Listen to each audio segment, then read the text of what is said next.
اللہ جانتا ہے ہر اس بات کو جس پر تم نے دکھی دل کے ساتھ صبر کر لیا تھا، جب تم نے نم آنکھوں کے ساتھ بھی ہنسنا نہیں چھوڑا تھا، جب اچانک لیٹے لیٹے ماضی کی تلخ یاد نے دل و دماغ پر بوجھل کر دیے تھے اور تم نے بے چین ہو کر بدلی تھی، جب رات کو سوتے ہوئے آنسو تمہاری آنکھوں سے پھسل رہے تھے، اللہ اس سے بھی بے خبر نہیں ہے، جب کسی کے سخت چنبھل نے تمہارے دل کے ٹکڑے ٹکڑے کر دیے تھے اور تم مسکرا کر سہ گئے تھے، وہ تمہاری ہر تکلیف کا حساب رکھتا ہے۔ تمہیں یہ وقت بھلے ہی مشکل لگ رہا ہوگا مگر تمہاری سب مشکلات کا حل بس اس کے ایک کن میں رکھا ہے۔ اللہ کے لیے کچھ بھی مشکل نہیں ہے۔ اللہ تمہاری تمام مشکلات کو یوں حل کر دے گا کہ تم خوش ہو جاؤ گے۔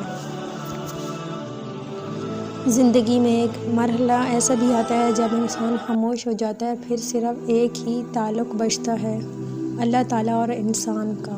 الف سے اللہ اور الف سے ہی انسان بنتا ہے، مگر افسوس کہ ہم اس تعلق کو پہچاننے میں بہت دیر کر دیتے ہیں، اور پھر ایسے مرحلے میں ہم ہر چیز سے لا تعلق ہو جاتے ہیں۔ پھر اگر کہیں خاموشی ٹوٹتی ہے تو وہ صرف اللہ کے سامنے ٹوٹتی ہے، سجدے میں جھکا ہوا سر ہوتا ہے اور آنسوں سے لپٹی ہوئی آنکھیں، اور اللہ کو اپنے بندے کی یہ ادا بہت پسند ہے۔ اللہ اور اس کے بندے کے درمیان کوئی بھی بات چھپی ہوئی نہیں رہ جاتی۔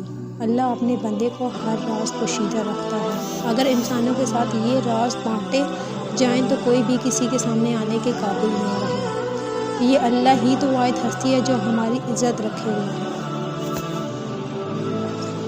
اداسی تو تمہارا امتحان ہوتی ہے کہ تم کب تک انتظار کرتے ہو، پھر تمہیں وہ سب واپس دے دیا جاتا ہے جس کے بارے میں اللہ سے التجا کیا کرتے تھے۔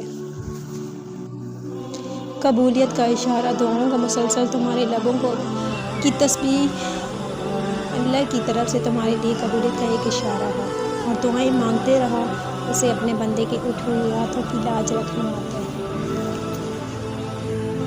اللہ کے رنگ میں رنگ جانے کا مطلب یہ نہیں کہ آپ دنیا چھوڑ دیں، آپ نے دنیا میں رہ کر ہی تو ثابت کرنا ہے کہ آپ کو اللہ سے کیسی محبت ہے۔ بس دل میں یہ جذبہ رکھیں کہ اللہ کی پسند و رضا کو سب سے پہلے رکھنا ہے، اور یہ سمجھوتا نہیں کرنا چاہیے، وہ پردہ ہو، نماز ہو یا دل کی خواہش۔ اللہ پر توکل، اللہ پہ توکل کی حدیں اس قدر وسیع رکھو کہ اگر تمہاری مانگی گئی دعائیں نہ پوری ہوں تو تب بھی تمہاری عبادت، توکل اور دعاؤں میں کمی نہ آئے۔ اللہ نے حضرت یوسف کو کنویں کے اندھیرے سے باہر نکالا تھا تو وہ تمہیں بھی جلد دنیا کی چھوٹی بڑی مشکلات سے نکال دے گا۔ اللہ ساتھ ہے، جب تم صبر کرو گے نہ تو راستے خود تمہارا رب بنائے گا، اس نے کہا ہے نا، وہ صبر کرنے والوں کے ساتھ ہے۔ تو جب رب ساتھ ہے تو اس سے زیادہ خوشی کی بات اور کیا ہو سکتی ہے؟ حوصلے کی بات تمہارے لیے اور کیا ہو سکتی ہے؟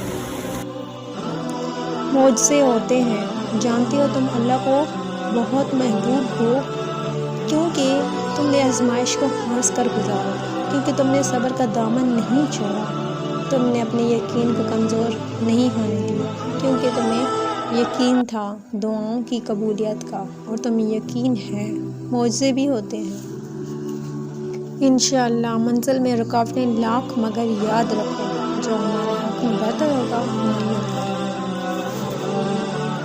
تھوڑا صبر، اور جہاں اتنا صبر کیا ہے وہاں تھوڑا صبر اور سہو، پھر دیکھو جو اب تک تمہارے نصیب کا حصہ نہیں تھا وہ بھی تم تک پہنچا دیا جائے گا۔ اللہ سے التجا، اداسی تو تمہارا امتحان ہوتی ہے کہ تم کب تک انتظار کرتے ہو، پھر تمہیں وہ سب واپس دے دیا جاتا ہے جس کے بارے میں اللہ سے التجا کیا کرتے تھے۔